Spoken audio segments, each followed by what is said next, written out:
مدینہ منورہ میں ایک عورت تھی جس کا دماغی توازن ٹھیک نہیں تھا۔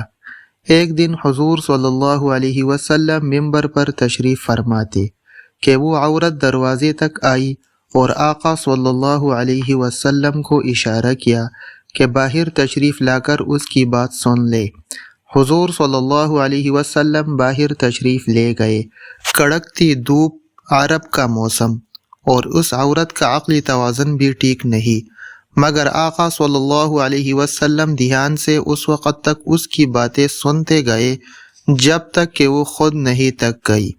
صحابہ کرام رضی اللہ عنہم کو یہ بات ناگوار گزری اور حضرت عمر رضی اللہ تعالی عنہ آپ صلی اللہ علیہ وسلم سے مخاطب ہوئے اور کہا، حضور، یہ عورت پاگل ہے، اس کو دیکھ کر لوگ راستہ بدل لیتے ہیں۔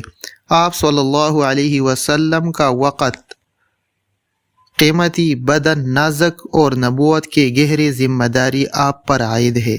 آپ ایسی عورتوں کی بات نہ سنا کریں۔ حضور صلی اللہ علیہ وسلم نے جواب دیا، عمر، اس بیچاری کی پورے مدینہ میں کوئی نہیں سنتا، میں بھی نہ سنوں۔